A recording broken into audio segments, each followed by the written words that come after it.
Hello students and welcome back to my YouTube channel.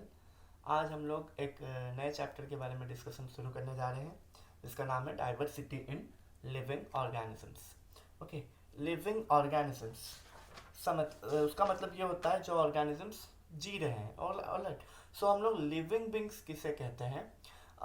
Let us start with the definition of living beings for this chapter. Okay, so living beings हम किसे कहेंगे? Those particular living organisms और those particular objects और organisms जो एक particular kind of characteristic show करते होंगे या कुछ पर्टिकुलर फंक्शंस परफॉर्म करने के काबिल होते होंगे, उन्हें ही हम लिविंग ऑर्गेनिजम्स कहते हैं। ओके, लाइक फॉर एग्जांपल जो ऑब्जेक्ट ग्रोथ एग्जिबिट करता है, या जो ऑब्जेक्ट डेवलप होता है, जो ऑब्जेक्ट रेस्पॉन्सिवनेस रखता है, जो ऑब्जेक्ट अडेप्ट कर पाता है, जो ऑब्जेक्ट रिप्रोड्यूस कर पाता है ना। तो ऐसे ही ऑब्जेक्ट्स को हम लोग लिविंग थिंग्स के तौर पे मानते हैं। सो लिविंग थिंग्स और the living beings have certain characteristics in them which the non living things do not have in them. Okay, जिनमें से हमने कुछ बोला और भी हो सकते हैं, like metabolism.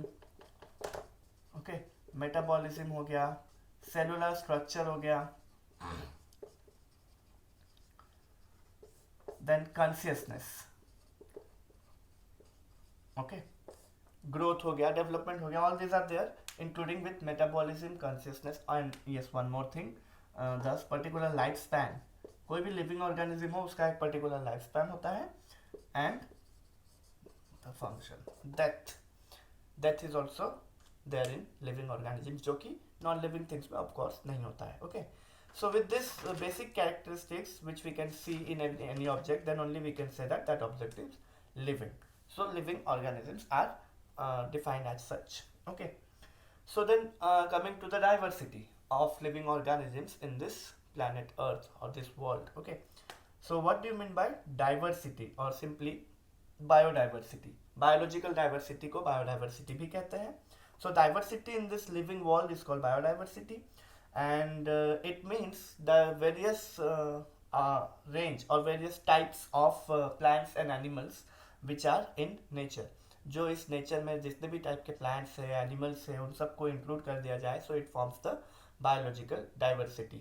Or simply also we can say that the range of living organisms, the wide variety of range of living organisms which we found on planet earth is called biodiversity or biological diversity. So इनका study करने के लिए there is one more process which is called as classification. Okay, classification is the important process which makes us easier to study them. Okay, so as I said, biological diversity is the uniqueness of living organisms, the total range of living organisms on this planet earth. Okay, so we may come across various kind of animals. Animals are collectively, we can call them as fauna, and we may come across various kinds of plants. They will be collectively called as the flora. We refer to the biodiversity as the flora and fauna of any particular locality or surrounding or habitat. Okay, हम flora and fauna भी उसे बोल सकते हैं. So living organisms could be of various different kinds. हम लोग अपने चारों तरफ भी बहुत सारे जानवर देखते हैं, है ना. हम लोग ह्यूमन बींग्स हैं, बहुत सारे प्लांट्स हैं जो हमारे चारों तरफ रहते हैं, अलग अलग टाइप के प्लांट्स रहते हैं. All this includes the biodiversity. Okay, so biodiversity के बारे में मोर जानने के लिए, ज़्यादा अच्छे से जानने के लिए, as I told you, the classification is an important step over there. Okay, तो हम लोग उनको क्लासीफाई करते हैं, एक पर्टिकुलर रेंज में, एक पर्टिकुलर तरीके से उनको अरेंज करके रखते हैं, तब जाके हम लोग उसका स्टडी इजी कर पाते हैं, and hence we are able to know about them much more in a very much more easier way. Okay, तो उसके भी पहले हम जानेंगे कि फ्लोरा फौना का रेंज कितना है, the total range of biodiversity that is कितना है. ओके, सो अभी तक का देखा जाए, अगर हम लोग का अर्थ को हम कंसिडर करें, लाइफ ओरिजिनेट हुआ होगा करीबन 4.5 billion years ago. 4.5 billion years ago, उसे BYO भी बोलते हैं, BYA. ओके, 4.5 BYA अराउंड, जब this is the time when life originated on the planet earth, and तब का लाइफ बहुत ही सिंपल हुआ करता था. वो जो ऑर्गेनिजम्स नए नए बनते थे वो लोग बहुत ही स्लोली इवॉल्व करते थे, okay, and they do not show much more diverse forms at that time. उस समय पे उतने डिफरेंट या उतने डाइवर्स फॉर्म्स देखने को नहीं मिलते थे, बट जैसे जैसे इवोल्यूशन हुआ, we also call it as organic evolution. Since it is related to the evolution of living organisms, we call it as organic evolution. Okay, now you must be saying what is evolution.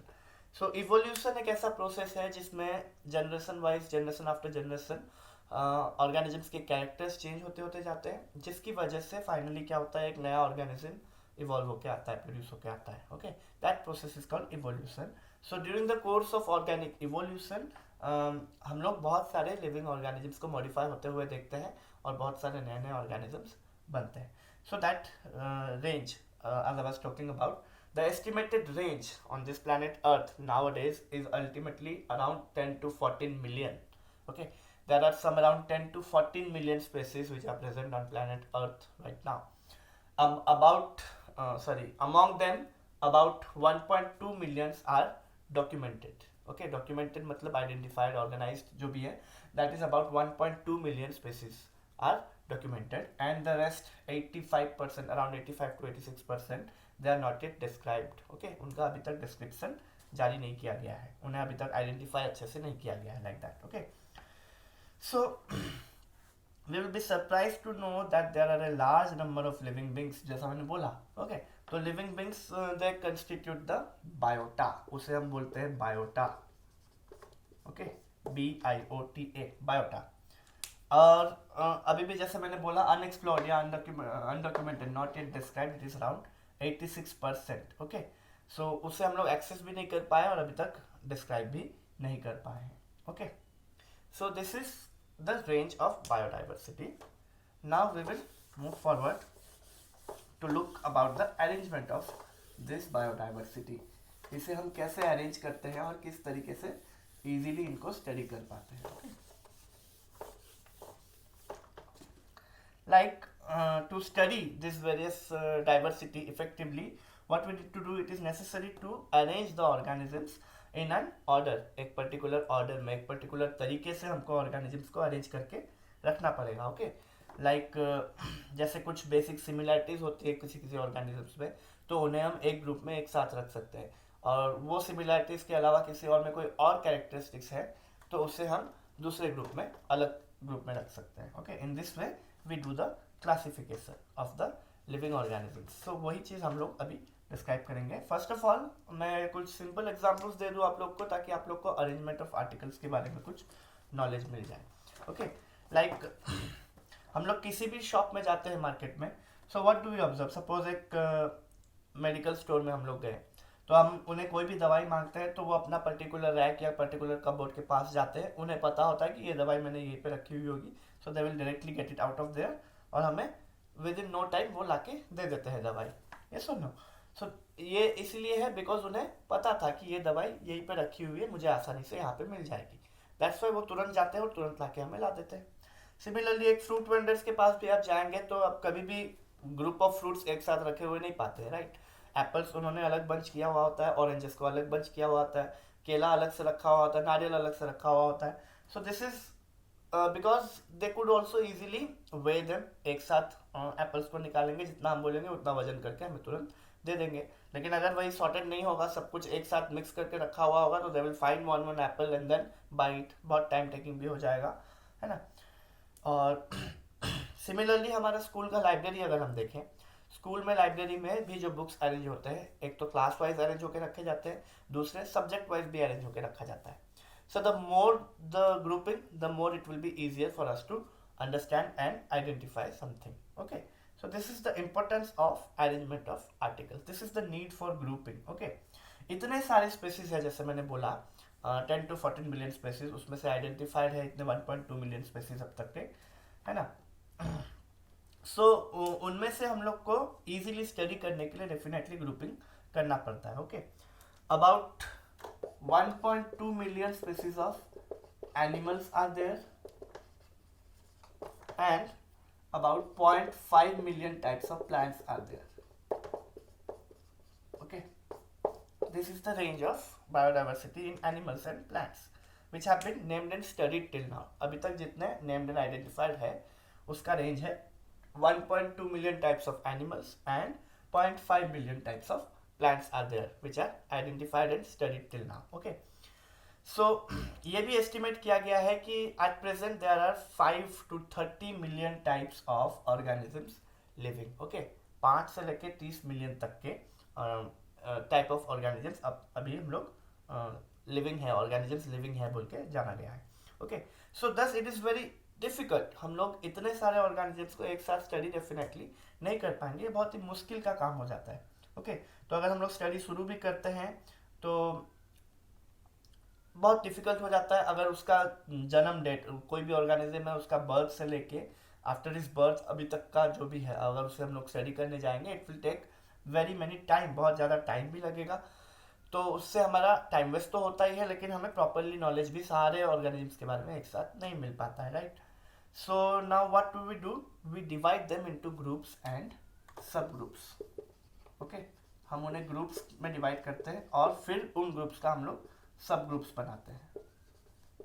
Okay, तो at present अगर मैं human beings की बात करूं, अगर human beings को एक group या एक पॉपुलेशन में रख दिया जाए तो कोई भी ह्यूमन बींग्स के बारे में कोई भी कैरेक्टरिस्टिक्स आप पढ़ सकते हो. You will be knowing about the characteristics of all the human beings as a common at a time. एक बार में आपको सारे ह्यूमन बींग्स के कैरेक्टर्स को एक एनालिसिस मिल जाएगा कि नहीं इस तरीके के होते हैं human beings. Okay, so that's why grouping is important, and that process of grouping of organisms is called as classification. Okay, so classification is the grouping of organisms. यहाँ पे मैं एक और term introduce करूँगा, that's called as systematics. Okay,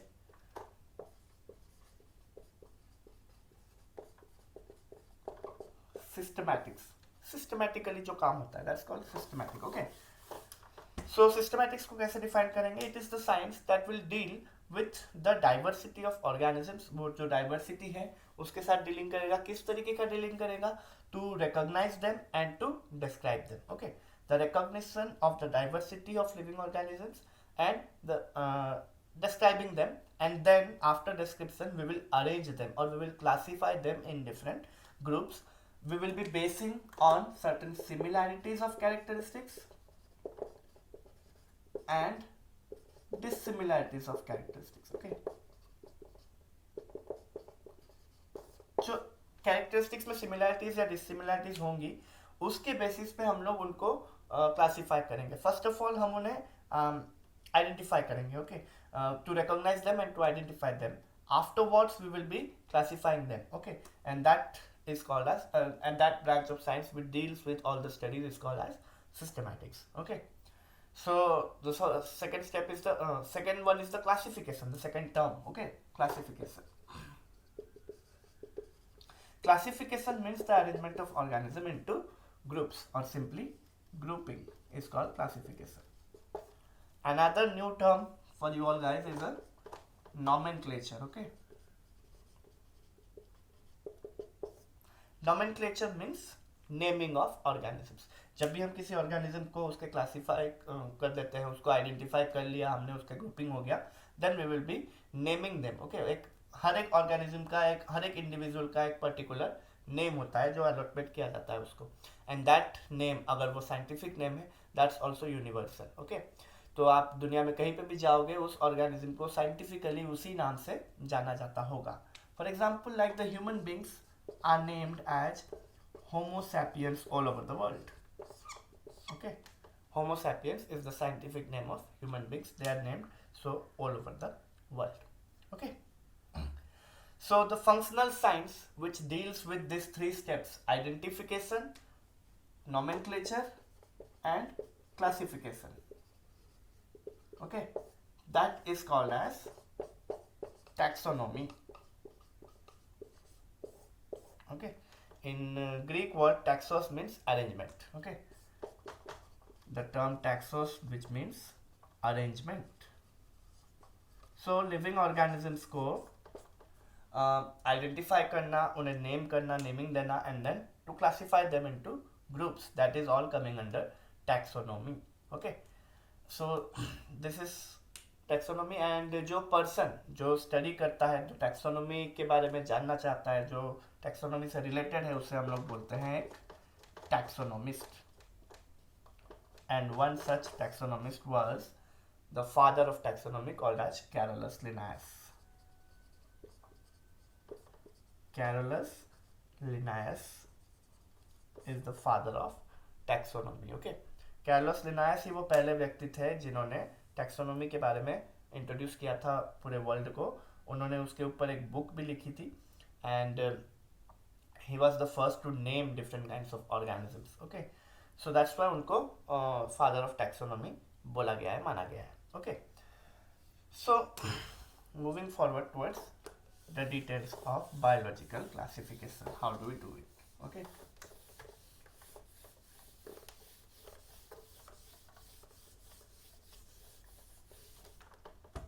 biological classification.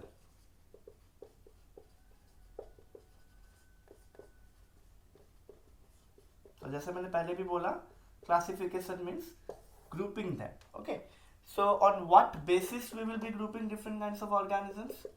The first basis could be the classifying organisms into different groups on the basis of their similarities and dissimilarities and characteristics. Okay, so जो scientific arrangement है, जो grouping है, scientific grouping of organisms, उसको हम लोग group कर करके एक हायरार्कियल सिस्टम बनाते हैं. उसमें सबसे छोटे ग्रुप को हम बोलते हैं स्पीसीज, देन स्पीसीज के ग्रुप्स को बोला जाता है जीनस, एंड ऐसे फर्दर ग्रुपिंग कर करके फाइनली हम पहुंचते हैं किंगडम तक. इसके बारे में भी मैं डिटेल्स में स्टडी करूंगा, आगे मैं बताऊंगा इसके बारे में.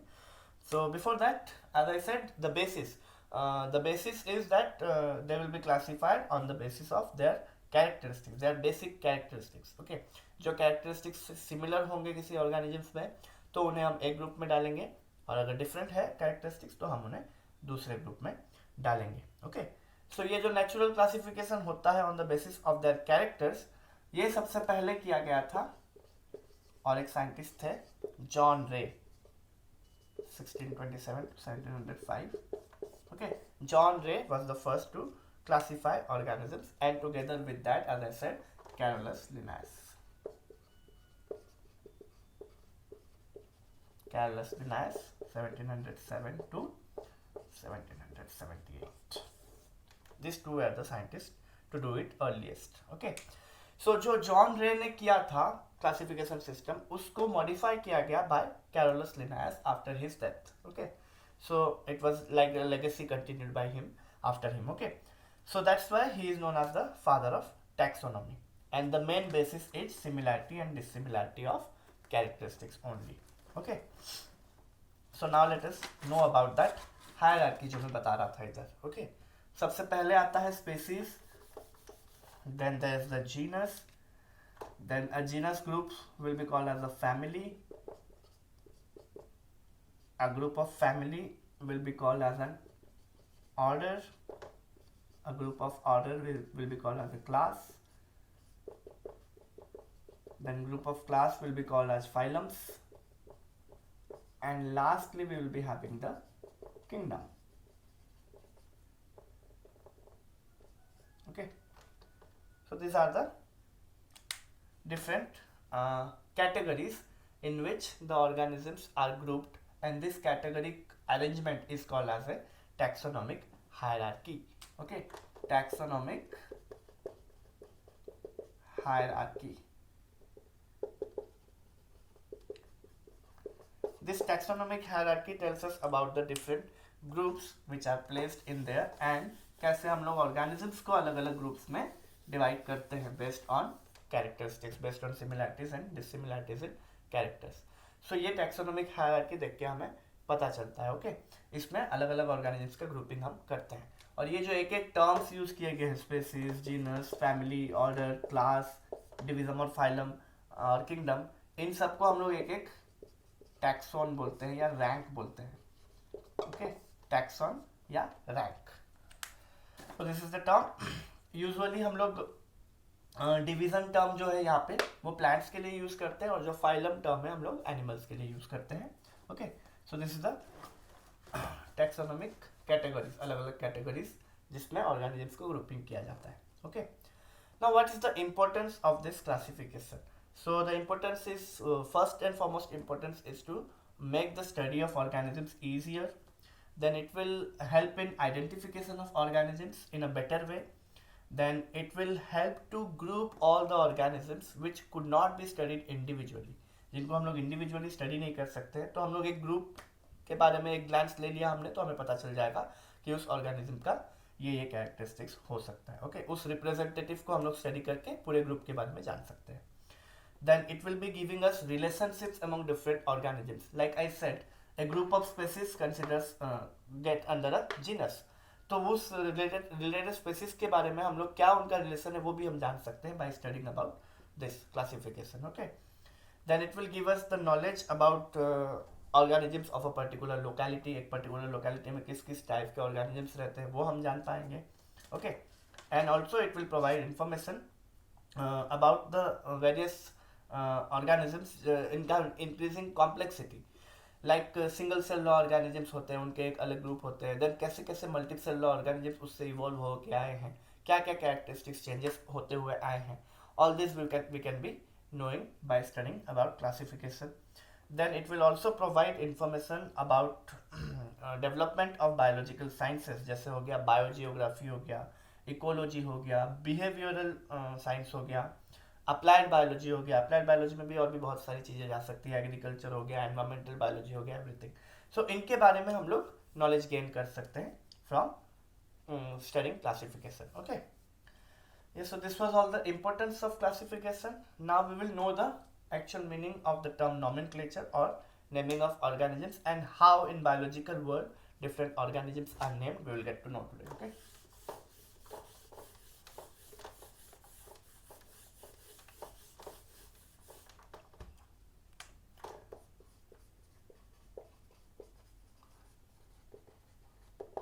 Usually we use binomial nomenclature for naming different organisms. Okay, now here binomial means दो नेम यूज किए जाते हैं. ओके, लाइक बाई का मतलब होता है टू, सो हम लोग डबल नेम यूज करते हैं to name any organisms in this living world. Okay, एक एनिमल हो या एक प्लांट हो, उसे हम लोग अलग अलग नाम से तो जानते ही है. अलग अलग कंट्रीज में, अलग अलग रीजन्स में अलग अलग नाम से जाने जाते हैं. इवन अलग अलग भाषा में भी उसे अलग अलग नाम से बोला जाता है. But there should be an universal name for that particular plant और फॉर दैट पर्टिकुलर एनिमल, जैसा मैंने बोला, ताकि ऑल ओवर द वर्ल्ड हम लोग उसे एक ही नाम से जान पाए. यूनिवर्सल वो नाम होना चाहिए. There should be a uniformity in the name so that everybody could identify that particular organism or that particular plant or animal with a single name. Okay, so that will be the scientific name of that organism, जो कि binomial nomenclature के through हम उसे देते हैं. Otherwise हम लोग उसे कॉमन नेम में भी बुला सकते हैं. Okay, like that. So nomenclature हो गया. Then the two naming system, उसमें कुछ रूल्स होते हैं. क्या है रूल्स? वो रूल्स हम जानेंगे तो पता चल जाएगा कि बाइनोमियल नोमेनक्लेचर उसे क्यों कहा जाता है. Okay, so first rules of scientific naming और binomial nomenclature is that there should be a single name. Okay, one single name should be there for a particular species of animal or particular species of plant or particular group. Okay, then scientific name जब भी हम लिखते हैं या बनाते हैं, draw करते हैं, लिखते हैं, so it should be in in italics. हम लोग उसे italics में लिखना चाहिए because we do not write usually in italics. so हम क्या करते हैं, जब भी हम लोग प्रिंट करवाने के लिए कुछ लिखते हैं, टाइप करते हैं, तो उसे italics पे कन्वर्ट कर देते हैं. Otherwise we separately underline the names. Okay, जो नेम्स हमारे बोला, जैसे मैंने बाइनोमियल नोमेनक्लेचर होता है, तो जो दो नेम्स हम लिखते हैं उसे हम लोग सेपरेटली अंडरलाइन करते हैं. जैसे मैंने एग्जांपल दिया था होमो सैपियंस का, तो होमो सैपियंस में मैं होमो को सेपरेटली अंडरलाइन करूंगा, सैपियंस को सेपरेटली अंडरलाइन करके लिखूंगा. Okay, now the meaning of this two terms क्या है? जो पहला टर्म होता है, it indicates the genus of that organism. Like Homo is our genus, हम लोग बिलोंग करते हैं to the genus Homo. Okay, and always the name of the genus starts with a capital letter. This is also an important rule of nomenclature. The name of the genus in the scientific name of an organism will be starting with a capital letter always. Okay. And the last name, the second name, it indicates the specific epithet of that organism. यानी कि वो species को justify करता है, वो species के बारे में बताता है, एंड वो हमेशा स्मॉल लेटर से शुरू किया जाता है. ओके, द स्पेसिफिक नेम और the name of the species of an organism it starts with a small letter. The name of the genus of an organism it always starts with a capital letter. And हम लोग italics में नहीं लिखते हैं, तो उन्हें separately हम लोग अंडरलाइन करके लिखते हैं. These are some basic rules of binomial nomenclature. उसके अलावा एक और रूल भी है जो हम फॉलो कर सकते हैं, like the author of the name, जिसने भी वो साइंटिफिक नेम निकाला है, हम लोग उसका नाम ब्रैकेट में लिख सकते हैं in abbreviation. For example like mango का साइंटिफिक नेम है मैंगीफेरा इंडिका, और वो निकाला गया था बाय कैरोलस लिनायस, उन्होंने ही नेमिंग किया था मैंगो का. ओके, सो मैंगीफेरा इंडिका लिखने के बाद हम लोग ब्रैकेट में लिनायस का एब्रिविएटेड फॉर्म लिख सकते हैं to indicate that the author of this name is Carolus Linnaeus himself. Okay, so these are some of the rules of binomial nomenclature. So according to these rules only we always write the names of individual living organisms. Okay, now अभी हम कुछ examples लेते हैं, कुछ scientific names लेंगे कुछ organisms के, और उनका common names भी जानेंगे, प्लस hierarchical system में उनके क्या arrangement है हम वो जानेंगे. Okay, so like we the human beings we belong to the यहाँ पे मैं पहले मेंशन कर देता हूँ किंगडम, देन फाइलम या डिवीजन भी बोल सकते हैं, class, order, family, genus and species. Okay, so firstly with the human beings we belongs to the species sapiens. हमारा स्पेसिस का नाम है sapiens. We belong to the genus Homo, that's why our name is Homo sapiens, because जब हम scientific naming करते हैं खाली genus और स्पेसिस का नाम ही इंडिकेट करते हैं, so we are named as Homo sapiens. We belongs to the family Hominidae, यहाँ पे हम लिख देते हैं ह्यूमंस के बारे में हम डिस्कस कर रहे हैं. Okay, so we belong to the family Hominidae. Okay, and then next we belong to the order Primata, which means that we the human beings are all primates. Okay, we are belonging to the category of primates, we all are primates. Then class, our class is Mammalia, simply because we all are mammals. Okay, so that's why we will belong to the class Mammalia. Then phylum or division, our division is Chordata. Chordata या vertebrata जिसे बोलते हैं, ठीक है, because we all are having the vertebral column, हमारे पास वो vertebral कलम के प्रेजेंस होने की वजह से we all belong to the phylum Chordata. Okay, और वर्टिब्रेट्स भी बोल सकते हैं. Next the kingdom, the final thing Animalia. We all belong to the kingdom Animalia because we all are considered to be animals.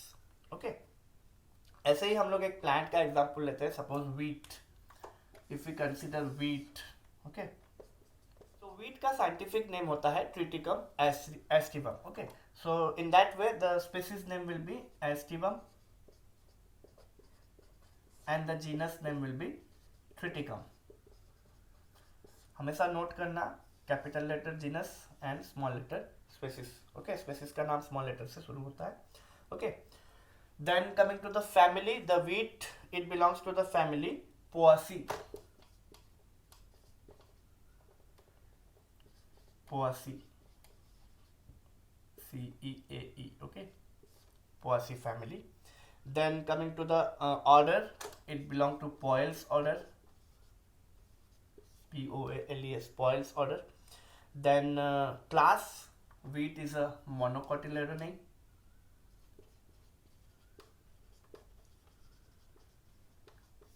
Okay, wheats are monocotyledonine plants.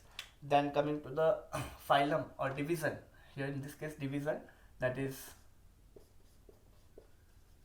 angiosperms. Okay, angiospermae. because weeds are flowering plants. They belong to the kingdom. They belong to the group of angiosperms. That's why their phylum will be Angiospermae. And lastly, since it is a plant, the kingdom will be a Plantae kingdom. Okay. So these are examples of two organisms like the plant. एक plant का example हमने लिया, उसका full scientific name से consider करते हुए hierarchical तक पूरा name तक हमने गए. And similarly वैसे ही human beings का, एक animal का भी हमने ये लिया up to the kingdom classification, उसे हम कैसे classify करते हैं. Okay. So ये हो गया plants and animals का binomial nomenclature. हमने rules भी जाने. आगे बढ़ते हैं, देखते हैं classification system में कितने types of classification हुए हैं आज तक. Okay.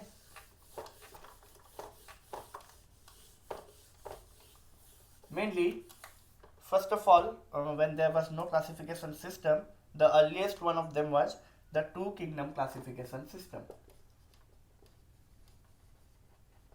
Okay, the two kingdom classification system, it included only two kingdoms, kingdom Animalia and the second one was kingdom Plantae. उसमें दो ही किंगडम्स इंक्लूड रहते थे, the kingdom Plantae and the kingdom Animalia, which means the animal kingdom and the plants kingdom. Okay, animal kingdom में सारे heterotrophic, lacking cell wall, जिसके sales में cell wall नहीं होता है, ऐसे ऑर्गेनिजम्स को एनिमल किंगडम में डाला गया. एंड प्लांटे किंगडम में उन ऑर्गेनिजम्स को डाला गया जो कि फोटोसिंथेटिक थे, जो ऑटोट्रॉफिक थे, जिनके पास सेल वॉल्स थे. Both of them are multicellular as well. Okay, तो ये कुछ बेसिक कैरेक्टरिस्टिक को ध्यान में रखते हुए प्लांटे किंगडम अलग किया गया एंड एनिमलिया किंगडम अलग किया गया था. Okay, so there was the two kingdom classification system. ये भी हमारा कैरोलस लिनायस के द्वारा सजेस्टेड था इन द ईयर 1758. ओके, 1758 में उन्होंने ये two kingdom classification system suggest किया था. So this much for this class. In the next class, जब भी हम लोग वीडियो अपलोड करेंगे नेक्स्ट वीडियो, तो उसमें हम लोग प्लांट किंगडम्स के डिटेल्स पढ़ेंगे एंड देन एनिमल किंगडम्स के बारे में स्टडी करेंगे. Okay, thank you all.